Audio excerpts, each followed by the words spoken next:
So ban assault weapons in the process. Called it. Called it. Certainly don't want to be out there using assault rifles in the streets. I'm not promoting that at all. I'm just saying it's inevitable. Like, I wish it wasn't like this, but it's inevitable. We still have people walking around double up masking, triple masking. Like, do you guys put on 2 or 3 condoms? Like, I mean, you know, it's gotten a little bit ridiculous. And, you know, Darwinism's about to happen. Like, it just is what it is. It's about to be the survival of the most adaptable. A political elite class that is just pillaging this country. I mean, just pillaging, hollowing out the economic engine of America, which is fine.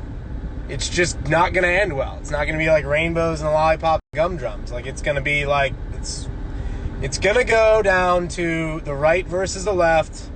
The right is probably going to wash the floor with the left, and then we're going to go into a global event. And it just is what it is. There'll be a depression beforehand. It's the same shit, different century. We've done this in 1700s, 1800s, 1900s. This is no different. If maintaining your way of life as an American is important to you, I would highly encourage you to look at Australia and Canada. Some of the best people in the world, nicest people in the world, super awesome people. But they just let them, they just let their guns get stolen from them. They let the Chinese walk in. Everyone knows that China owns Canada. Canada is not an independent nation. Canada is owned by China, and as long as they comply, it's fine. China is there to just take their physical resources, their oil, their gold, their silver, their mines. That's just what they're going to do. And the Canadian people so far have just said, okay. They're just super nice. It's great. Same with the Australians. The Australians let their own government take all of their guns. They took them all. And they just burned them and melted them down. What do you think happens when China shows up? And that's another fallacy that people aren't really considering. If you're under the impression that we'll fight the next world war like we did the last one, and you're in America, you need to understand that China is coming here. Our political elites are even beefing with Putin in Russia. You don't want to beef with Putin in Russia.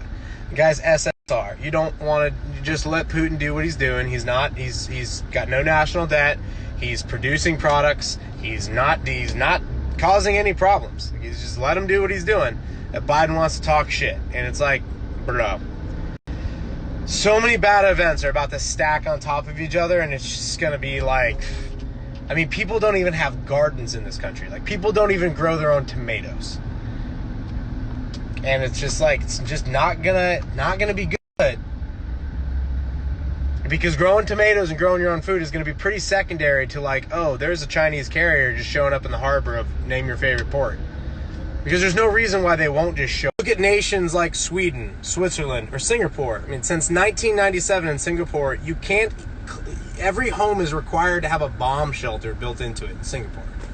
Sweden, huge incentives by the government for their people to get off grid. Same thing with Switzerland.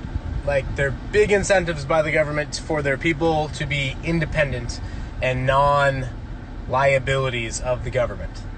Over here, we want liabilities. We want as many liabilities as possible so that political favorites can be played, so that people can cement themselves into power, so that, these political elites can continue just to plunder. And these people have been here for decades. A Biden, he's literally been here for over a half a century. Never built a business, he's never hired anybody, he's never done anything that wasn't a transfer payment from one individual to another individual, or just a collective transfer payment by printing fake currency, which is stealing the purchasing power of all individuals that hold that currency and putting it in their own pockets.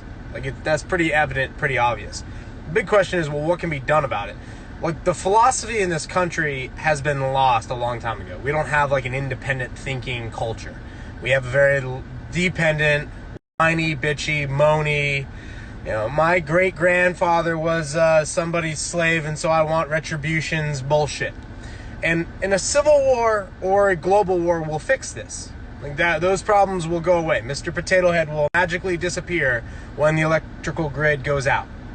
Mr. Potato Head will be gone, right? This whole transsexual conversation, this, that. Do whatever you want to do, but we don't need to have that conversation on a national stage. It's just a non-issue. And societies have gone like this before.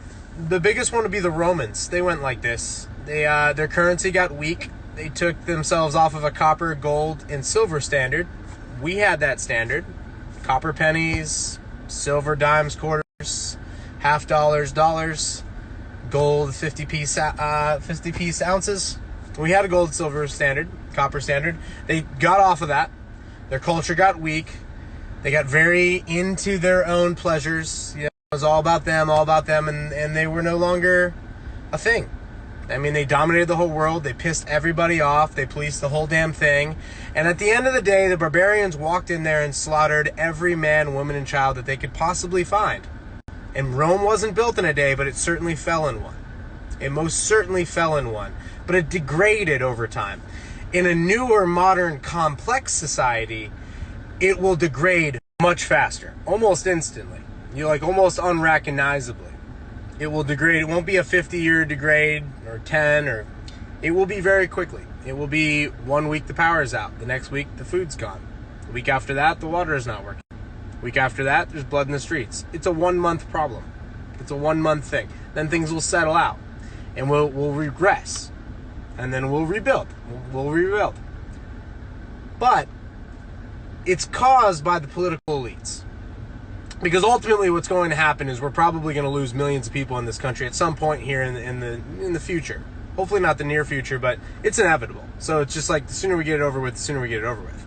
At some point we're going to lose millions of people in this country.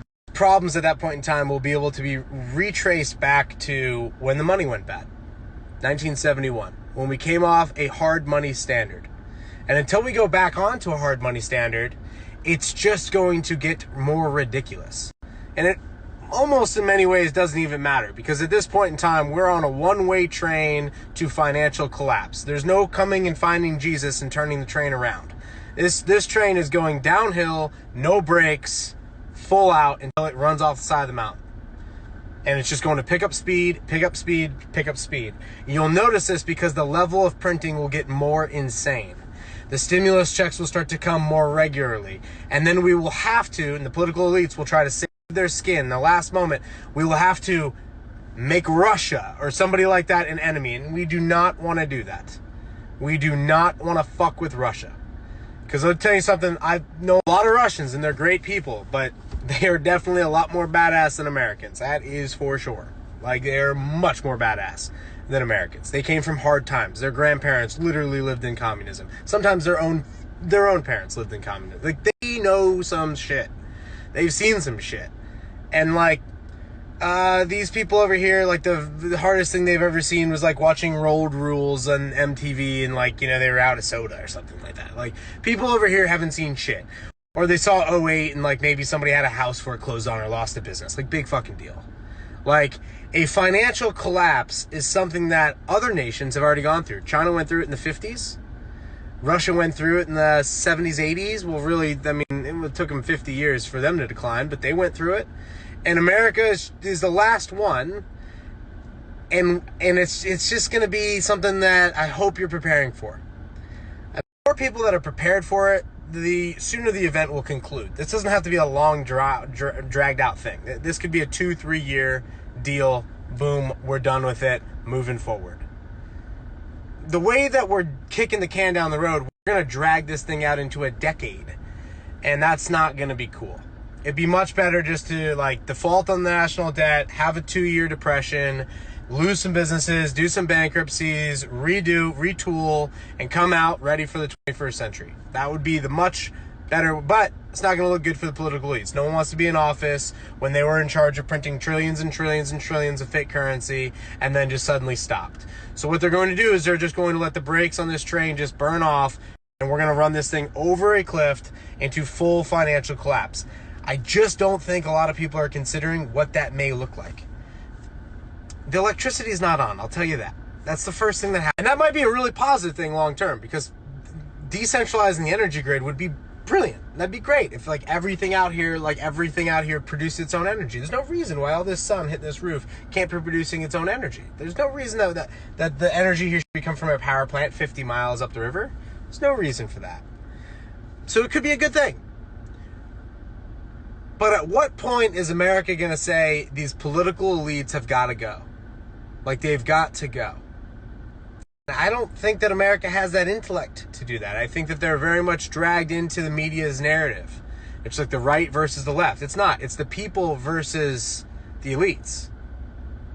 Like, there's no beef here between the right and the left. I share this stuff with you because the most hopeful, optimistic way to counter this event is with the money supply. If people move to having hard stores of value, silver, gold, copper, digital stores of value, hard digital stores of value, cryptos like Bitcoin, there are many other cryptos. There's different cryptos for different networks. There was a kid in middle school that came out with a Billy coin. He just grabbed some code, made his own little cryptocurrency. Whole middle school was trading around in Billy coin. So there's ways to do this, which is pretty cool. I mean, you trade with your neighbors and have hood coin, you know? And just like, oh, it's just like when I do you a favor and then you do me, like we just trade that back and forth. It's just a way to keep record. It's a ledger. It's a balance sheet, basically. And that's all cryptocurrency is. It's just an accounting system. It's like QuickBooks on crack. All right, it's on your phone, my phone, dude's laptop's running it. Simple, right? What we're gonna need to have a conversation in this country about sidestepping the political elites, and ideally we do that at a global level. And we're at first time in human history we could actually probably pull this off before they flip the net off, because they want to do this switch where they can just flip the net off. They're gonna do it. It's gonna happen. But Elon's already got his satellites up, so we're close to getting free here. Like, we're gonna leave the plantation, folks. We're close. But it's like we've got to have this conversation. You guys got to share this content. You got to share this type of stuff. You got to teach other people. You've got to help other people start saving. Start where they're at. You've got stuff around your house that you haven't touched in 6 months. Put it on Facebook Marketplace. Sell it. Go to your local coin shop. Buy yourself your first silver coin. Boom, you have started. Now you also have an addiction. It will become addicting. Before you know it, you'll have 1,000 coins. Those will be $1,000 an ounce at one point in time. You'll be like, damn, Trav made me a millionaire. Yes, I did. You will end up with 1,000 silver coins. They will be super needed for a new future where you produce energy off this roof. And there's only 5 billion ounces of them. There's like 6 or 7 billion people. So there's not enough for everyone to have an ounce. But you privileged people here in America, as you watch Rome fall, quite literally, you guys can get thousands of ounces. There's no reason why you can't. There's just no reason. You have access to Bitcoin. For the moment, you have access to Bitcoin. They will control the on-ramps and off-ramps, particularly the on-ramps of cryptocurrency at some point in time. The idea that your Bank of America account is going to let you log on to Coinbase and buy Bitcoin is hilarious at some point in the future. That's not going to happen. Right now, it's a speculative bubble. It's whatever. It's the third biggest currency in the frickin' world.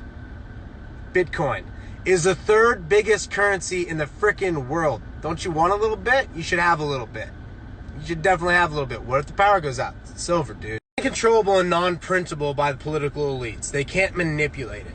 We're gonna have to sidestep them. That means your brothers and sisters and friends and family and mom and dad, like you're gonna have to get them into a harder currency and get them to sidestep. Or we're gonna have an epic war. I mean, it's gonna be, who knows? Because you can never really predict how a war is gonna go, because you always think it's gonna go like the last one, and it's not. All that old technology is completely obsolete now. I mean, I would say it's probably going to be more like Iraq stuff. It's going to be more guerrilla stuff. It's going to be like areas of the country will probably break off, and I think this is going to definitely happen here this decade. I think you're going to see an actual movement by Texas or Florida or even the West Coast of the United States to literally break off. And I don't think that there's any reason why we should have nation states.